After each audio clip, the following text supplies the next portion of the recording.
Welcome to the fastest daf in town. Today we're going to Masech this Ksubas daf Mem Gimel.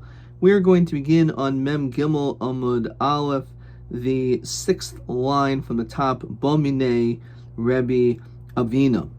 So before we get to the question, let's remind ourselves of the end of the Mishnah, which was also the beginning of our new parak on Mem Aleph Amud Beis. The Mishnah told us, even though it was a machlokes between Rav Shimon and the Tanakama in this situation where there was already Hamad B'Din, namely the courts already said that this person has a Chayav Kanas. However, afterwards the father died before actually collecting it. Does the father get the money? Or according to Rav Shimon, because the pasuk says V'nasan, it's only once it's actually physically in his hands is there a Yerusha. However, as the Mishnah concluded, it said Masya Deha Umitziyasa. When it comes to the Masya Deha of her hands that she works, so Alphabi Shalul Gavsa Mesa Av Harahin Shal Achin. So even though she didn't actually collect the money, when it comes to a daughter, the din is that if she did work and then her father died, even though she didn't collect the money yet, so it's ki'ilu, like the father was already yarish it, already received it, and therefore the yarshim will get it. Now on this, Bomini Rabavina Rav Sheshes. Bas, now here we're talking about a bas who is a Yisaima, so she does not have a father in the picture. Hanizainis min achin, and she collects mizonos from her brothers. Masya dehalami. In this situation, who gets the Masya Deha? So in our Mishnah, we're talking about the father gets the Masya Deha because he was alive when she worked. But now, in this case, he's no longer alive, but the brothers are providing her mizonos, so she'll have food. Now the question is, now that she continues to work as the Asoma, who gets this money? So, do we say like this? That the brothers are considered to be, in certain respects, just like the father, because they're taking over this role. A father has to provide mizonos for his daughter. So now that they have to provide mizonos, so the reason why the father gets the masya deha is because he provides mizonos. So maybe that's the reason why the brothers should get it as well. They're not like the father, because Hasam over there, mididei mitzna, they're collecting, she's getting money, or the mizonos, by the father. The father is the one that's actually paying and working, giving her food while he's alive. However, in this situation, even though it looks like the brothers are giving her mizonos, which is true, but it's not really theirs.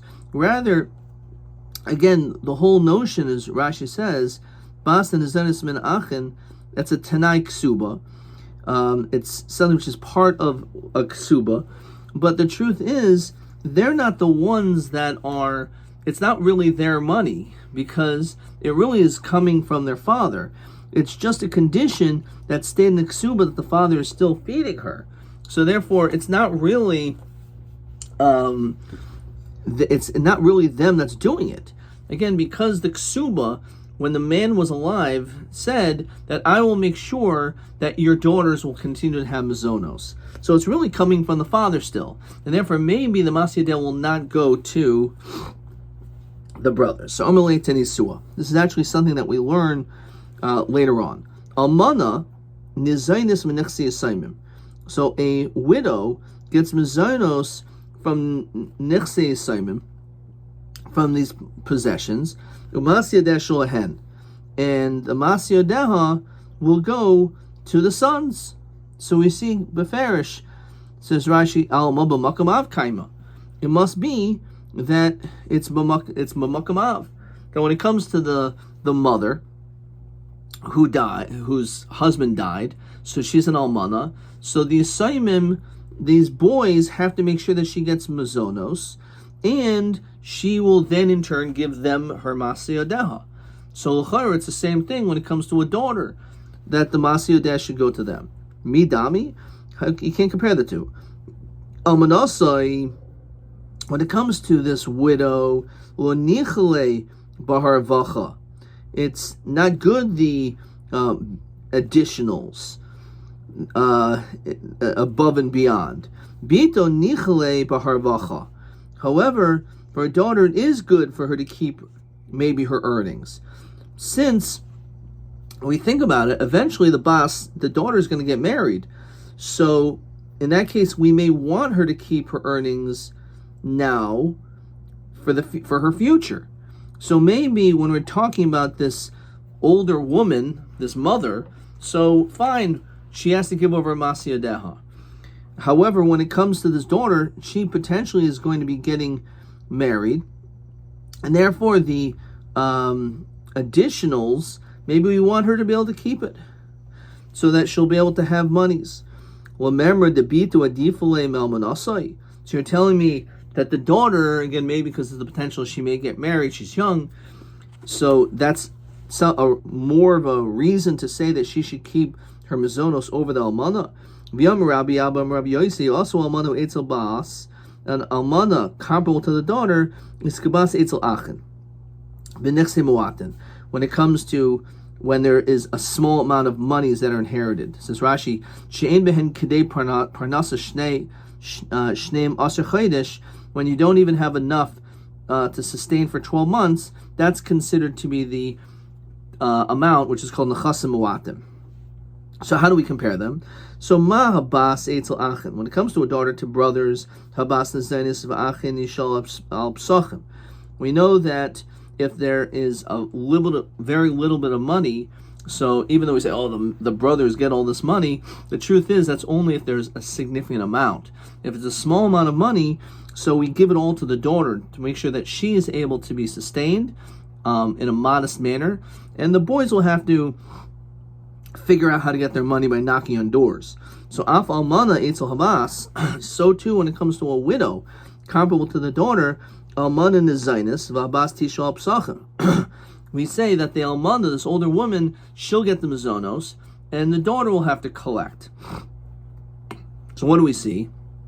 We see that when it comes to an almana, we're more sensitive to make sure that she has food and things over the daughter. So then why would we think that when it comes to the almana, the masyadeha she gives that away, but the daughter, she should not give it to the brothers? Of course she should. So Aaron says, you can't compare the two. When it comes to being embarrassed, so it's more of an embarrassment because she's an older woman. She's lived a long life, and all of a sudden, as an old woman, to collect is more embarrassing and lowly and degrading than for a girl to do such a thing, or a little girl to do it. So that's not such a big deal, and therefore we say, when it comes to an almana versus the daughter, so let the daughter collect. However, maybe when we're talking about harvacha, when it comes to masyadeha, maybe again the bas is going to be adif, and therefore maybe she will be able to keep her masyadeha. So Meisif Rav Yosef. So he asked the question: masyadeha matziyasa. When it comes to, as we saw this previously in the last daf, the masyadeha and also the items that she finds, afal bi shlu gavsa, even if it wasn't collected, and mesa av harihin shalachin. So we see that when it comes to masyadeha, if she worked, she didn't collect her paycheck yet, but it automatically goes to the father. Even after the father dies, it's now going to go to the brothers. The taimam de b'chaya av. The only reason is because she earned it, actually, while the father was still alive. That's why they will get the masyadeha. The obvious dik should be haleachar misas av atzma, my love and zainis. So even though she's being fed from the estate, she still gets to keep it. So maybe that's what's coming to tell you. It says beferish in our Mishnah that the only time the brothers will get it is only if she worked while the father was alive. She just didn't get the paycheck yet. What if her father had died and then she started working? It's mashra, she keeps it. It's very clear she keeps it. Probably even a case where she gets mazonos, low, b'shein and zainis. The only reason why she's able to collect it and keep her masyadeha after her father had died is because she was not being fed by the estate. which means maybe, therefore, if she is getting mezainis, she does have to give the masiyah to the brothers. So ibish enum mezainis. If the diuk is that she's not being sustained, malamemra. So what's the chiddush? Why would you think, if she's not getting anything from these guys, why would you think that she should have to give her masiyah to the brothers? Even a one who says that a master could say, Evan, asi me, work for me, ve'eni zancha, and I'm not going to give you any food. Hanimila be'evid kanani. That's referring to an Evid Kanani, the look sibe imach. Of Evid Ivri, the sibe imach, lo, koshkin bito. So when it comes to an Evid Ivri, you cannot make this crazy deal of saying, you know what, I want you to work for me, and I'm not going to sustain you. You have to figure out how to make your own food, which obviously is not the nicest master, but you could only do that by an Evid Kanani, not by an Evid Ivri, and certainly not for your daughter. So it's very hard to understand, how can we possibly understand this situation where she doesn't get mizonos, and yet you would think that she still has to give the masiyah to the brothers? That's obvious. You don't have to do that. So Marabba Barua Nitzrucha El Hadafa. The whole chiddush actually over here is talking about the hadafa, says Rashi. Olam she'ein nizainis. Really, we're talking about where she doesn't get anything. So if she doesn't get anything, so then why do we need to teach us this chiddush that the brothers don't get anything? So ki itzrach, says Rashi, lashmi'inan l'hadafa shemas yadeh oidef al mizonoseha itzrach lashmi'inan. When it comes to the work, which is above and beyond the amount of what the mizonos would have been if she if she would have received it, she gets to keep that too. That is the chiddush, because you would think, if I get mizonos, like she gets maybe get the masiyah. So we're talking about where she does not get any food; she gets nothing. So then maybe you would think that the masiyah she gets to keep is equivalent to the amount of money that it would take for her to get for food. But anything above that, maybe she gives to the brothers. So the chiddush is no, that once she's worked after the father has died and there's no mizonos, even the hadafa,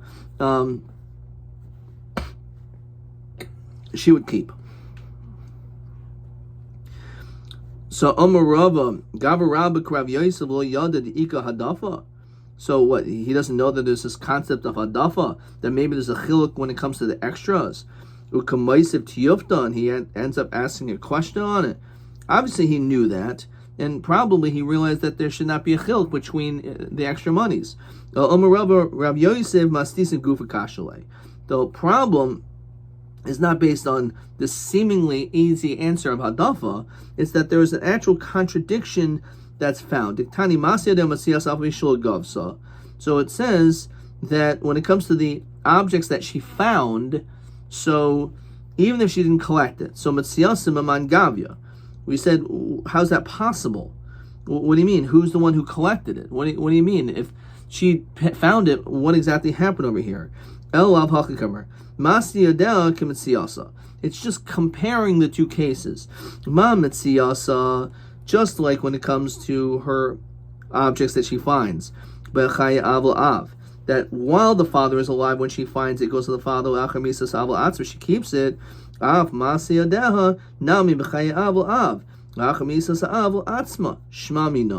it's coming to tell you that just like Metzia, as Rashi says over here, the Metziasa pshita landal atzma. If she finds something after her father has died, certainly she keeps it. The only reason why, as Gemara in Baba Metzia discusses, that he will be zoichet to her found things that she finds, is only because he is sustaining her, because she is a dependent. Umishum Eva, the kivan de enu chayim b'zinoseha b'chayav, kiditnan b'pirkan ha'av enu chayim b'mazonis bito, the father's not obligated to sustain her. The amre mitziyasel atzra, she would be able to keep it. Sul yoyvel mazonis. He's going to say, then I don't really need technically to give you mazonos. So now you're going to keep the things that you found and not give it to me? Forget it. I'm not going to give you mazonis. So it can cause ava. So that's when it comes to this.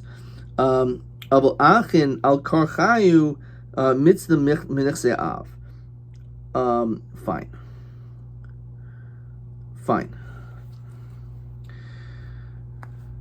So again, when it comes to, because this is mizonos that the brothers are giving her, but it's connected to the Tanai Ksuba.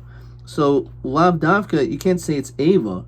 So when it comes to Mitzia, once the father died and she finds an object, no one's going to say, oh, it's not fair, I'm not going to give her mizonos. The brothers don't have that luxury to say, I'm not giving her mizonos. The Ksuba says that she will receive mizonos from the estate. So therefore, when it comes to Mitzia, there's no question that afterwards, after he died, the daughter gets to keep it. So it must be, it's the same thing when it comes to the Masya Deha, that afterwards she gets to keep it. Itmar now, remember Yehuda Marav, Bas Hanazainis Mina Achen, Masya Del Atzma. So according to this opinion, the daughter gets to keep it. Let's look at question 5, which is also TA27. Almana, which was our Mishnah, Ubas, not our Mishnah, but this is the Gemara which she said before, widow, Ubas and Azenis Manexi Yisem Masyaden Lami.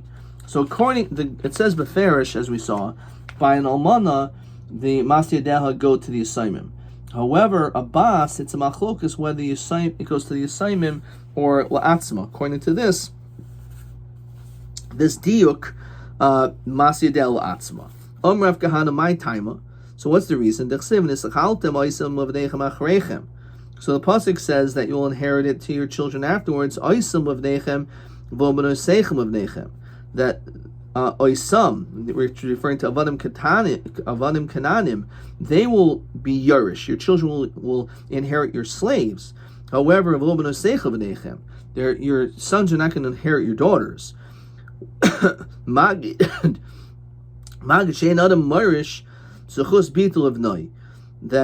the fact that a daughter has a certain schus that the father gets, so once the father's out of the picture, that schus doesn't go to the sons, and therefore this is the same thing when it comes to Masya Deha. Even though it's true that the father would get the Masya Deha, but once he died, it goes to her. Masvo Rabba ve'ema b'pitoi habas ukanasais v'chavalois hakasam adaber. So maybe we're talking about a case of uncommon situations, but maybe normal common things like her earnings maybe should go to the sons. Namely, after the father has died and she was seduced, or kanas, or she was hit, those things are not yarish. That may be the diak of oisam v'nechem v'noseichel v'nechem is only things that are uncommon. But common things like her Masya Deha maybe do go to the brothers. V'chein Tana Rav Chanina b'pitu habas and kanasos v'chavolos hakasam adaber. Chavolos sar de gufaninhu. So we say one saying chavolos, that's her pain, says Rashi, that tsar lo zachile rachman av. That's not something in which the father is zeicha. So Omer Rabbi Yossi bar Chanina, as Rashi explains what that means. Omer Rabbi Yossi bar Chanina, so as we continue Mem Gimel Amud Beis, Shipatza bifaneha, that her face was injured. What does that mean? Says Rashi, the avchasa mikaspa, therefore she becomes less in value. The isa la'av delay hu hayesh laba mecher. Amrav Zera, Amrav Masna, Amrav Yermala, Amrav Zera, Amrav Masna, Amrav Bas and Zainis Min Achen. When again, this case, the daughter who gets Mizanis from the brothers, Masyadel Atzma. And as we established, Tichsiv from the same pasuk, when it's Vihis Nachaltem Oisam Avnechem Achrechem, Oisam Avnechem, Vovnosechem Avnechem, she doesn't hear it. Magid, she an Adam Marish Zechus Bitel of Noi. That again, the Masya Deha is going to go to her. Amrule Avimi bar Papi Shakut Amra. Shakut Manhu, what is Shakut? Shmuel. That's another name for Shmuel, says Rashi. Shmuel Havikari be Shakut. Why was he called Shokut? Al Shum de Hilchasa Kavase Bedine, because the halachos are like him. V'shayched al Devar L'Oimram Kihilchasam. And basically, the halachos, because they're always like him, so therefore he's considered to be called this language of Shokut. Ha Rav Amra. So what do you mean? It wasn't Shmuel that said it was Rav. So Amra Av Shokut Amra. Shmuel also said this. Amr Bar Memor Ravashi. Hachem in Arada Hilchas Kavasid Rav Sheshis. Halachas like Rav Sheshis, in which Rashi reminds us that we said before. He said that Mas Yodel Achin, that the brother is actually the ones that are Yarishit. Rav Ashi Amr Hilchas Kavasid Rav Hilchas Kavasid Rav. Halach in fact is like Rav, as we said that the Mas Yodeha go to her. But again, so Machlokas, as we said before. Next Mishnah. So Hama'ar says Bitoi. So a person who marries off his daughter, she has Erison, the Gersha, and then she gets divorced at the time of Erison. So that is marriage in Ksuba number 1. And then Erisa, she gets engaged a second time. And here in this Armula, the second time she gets, her husband dies, and she's a widow. So Ksubasa Shaloi. The din is that the Ksuba goes to the to the father. In other words, the father is going to be entitled to both Ksubos, says Rashi. Ksuba Shehi Goiva Mishnei Erusin Halolu. The Ksuba from both of these men go to the father. Yesh Ksuba Arusa. According to this opinion, obviously there is a Ksuba for someone who has only gone through Erison, even though they haven't had Nisuin yet.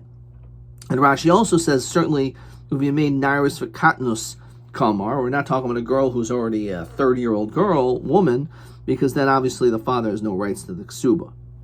However, says the Mishnah, Hasiya, let's say she actually got completely married to Gersha and then divorced. Hisiya, this Armla, she was completely married, and then she became widowed. Ksubasa Shala. So in this case, she gets the Ksuba. Why? Says Rashi, that once she's completely married, Paka Rishuso. Now the Rishus of the father is gone. He has no connection to his daughters. He has no rights, the legal rights. Ubasar Guvaina Azlina. And again, we go busted the collection. And therefore, because it's not totally at the time that the Ksuba was written, when he had a right to her items, but talking about afterwards, that she's only Zaychet to the Ksuba, obviously, when it's collected, and therefore at that time, the father no longer has any zchus in her. Rabbi Yehuda Omer depends. Harishayna, when it comes to the first marriage, Shal Av, it goes to the father because he still had a zchus in her. Amrulo, he said, Im Mishahisiya Ein Levi Rishusba. If in fact she was married completely, again, the zchus is gone for the father, and therefore she should be the one that gets the ksuba. Fine. So now let's understand this Mishnah a little bit better. Taima de Hisiya v'Gersha. Hisiya v'Nis Armala. The reason why is because specifically she was married, divorced, married, and then widowed. Why does it say it in that way? Avol, but if let's say it was Nis Armla Trezimni, let's say she was a widow twice. Not that she was divorced once and then widowed. Let's say she was a widow both times. So in that case, Sulo Chazia Li'insuve. The fact that she would have been divorced, her husband would have died twice. Why doesn't it mention that case? So there shouldn't be any halachic difference, because at that point she would no longer be able to get married. Because now she has a chazaka that she causes her husbands to die. That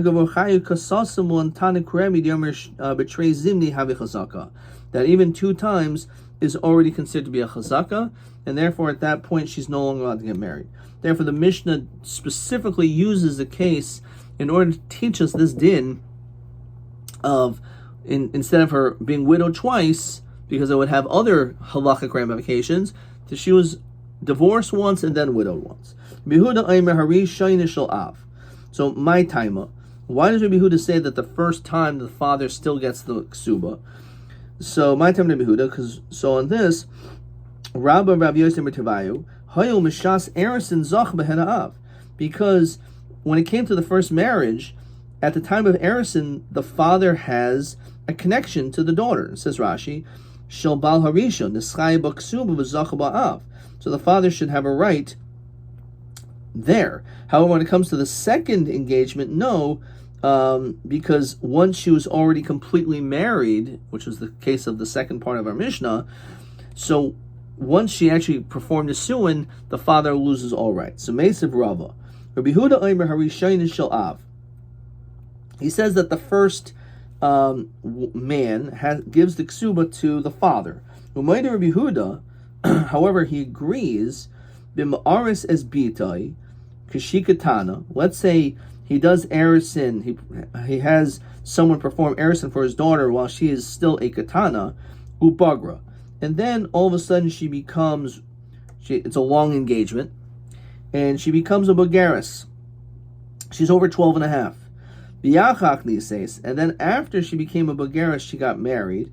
In that situation, he says that no longer will he have a right to even this ksuba. But why would he not be allowed to get the ksuba?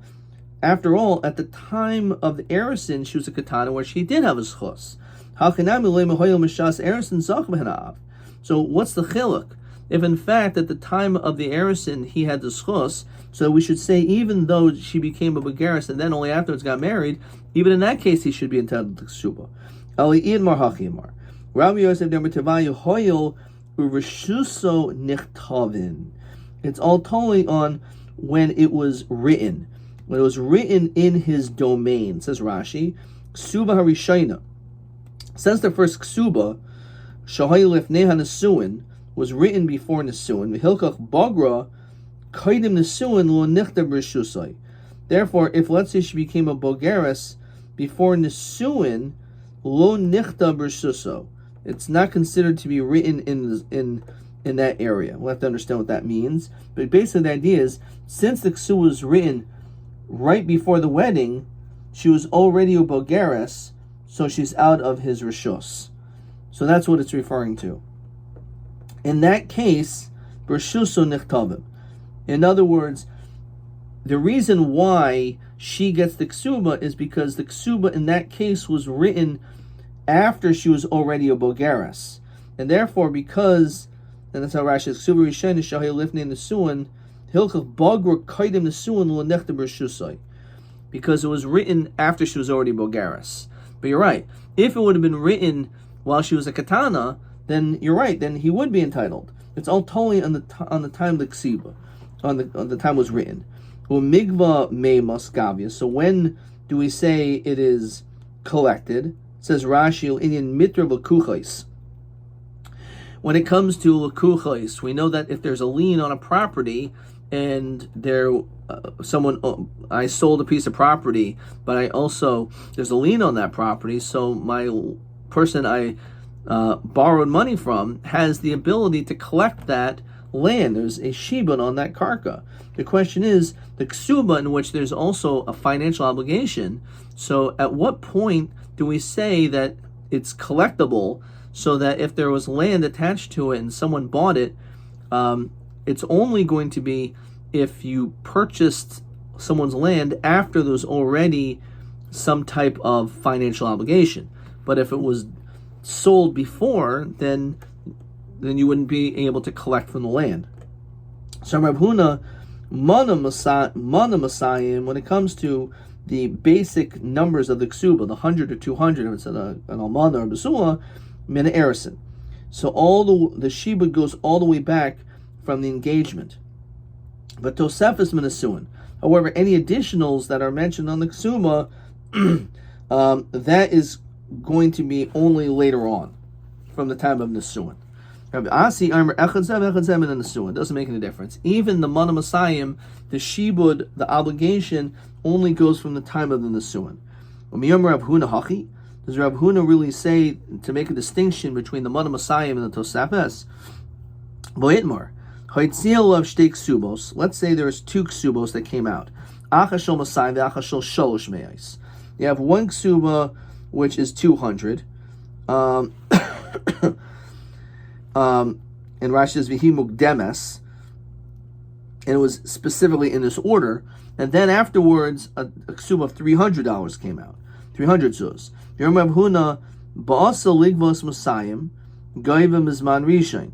A person who wants to collect the 200 can collect from the first time, the first ksuba which came out from at that moment. Sholosh me'os goyva mizman sheni. If you wish to collect the 300, it's got to come from the later one. V'im isa tigvi musayim mizman rishon u'mea mizman sheni. If in fact he says that the Mana Masayim works all the way back, so then Luchari should still be able to collect the 100 or 200 all the way back, and then the last 100, the third 100 from his Mansheni. So if in fact he makes this distinction, what do you mean? Why he should be able to collect 500?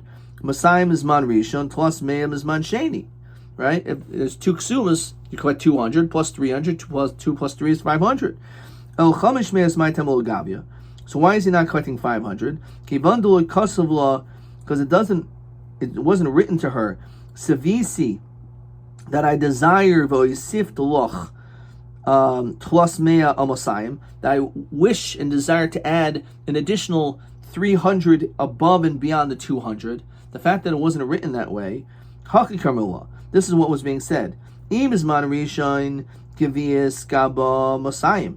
you collect from the earlier time, then you can collect 200. Then in that case, I'll let you collect 300. But it's not both. Because if it would have been both, he would have written it and stipulated it in the second ksuba. As we continue, Mem Dal Mid Aleph. Hachinami. The reason why he cannot collect the first $200 and then the other $100 is midoloi kasavlo osif lach mea masayim, because he didn't write it and stipulate this way. In fact, it wasn't written this way. Achuli achilte l'shibuda kama. It shows that she's being meichel on the earlier date, and therefore that's the reason. So therefore, again, it's possible that he still does make a distinction between the Mea and the Mosayim versus the Tosefes when the collections take place. I'm going to stop there. Question 6. Hasiya v'girsha v'hasiya v'nis armor Yehuda Omer harishayna shalav. So the father gets the first. So ma dacha b'gemara ma di'amar the time of Rabbi Yehuda mishum dezacha behena mishas erison hu ma taimul maskana. So we said the problem was that we mentioned before that when it comes to a case of a bogeres, that you did erison for your daughter, and then she later on became a bogeres, and then she gets married, that the father has no rights in it. The question is, why should he not have any rights if at the time of the ksuba, l'chayra, she was a katana? So the reason why that's not considered to be a problem is because it's tolen b'shuso nichtavim. When was it actually written? So if it was written, in this case of the bogeres, even though she was engaged, but it was only written after she was a bogeres, right before the wedding, so at that time when it was written, the father had no reshus. And since the father had no reshus in her, therefore that's the reason why he will not be able to, he will not get it, but she will end up getting the suba. Okay, question TA28.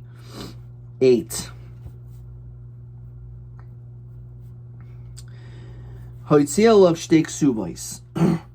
So let's say you have 2 ksubais. Achas shel masai ve'achas shel shalosh me'os. One is 200, one is 300. Mahadin. So what is the din? So we said TA28. The din is basalik voice masayim. If you want to collect 200, go to mizman arishin. You can collect it from the first time. If you want to collect 300, then it's only from the later time. He says, "Amadul amrinan bittul sheni arishin." Why don't we say the second is mabat the rishin? Kamo b'shnei shtaros hotzim b'zachar zeh. So he says, "B'odam l'shtei shtaros kivan dehoisiv la v'havli keoisiv dikla," which I'm not sure if we completely did this, but again, the din is that because he didn't stipulate specifically exactly what would happen to this particular that I'm adding on to it. So therefore, the din is you don't collect the full $500, but rather it's just saying that you have the right to either collect $200 earlier or $300 for based on the later Zman. TB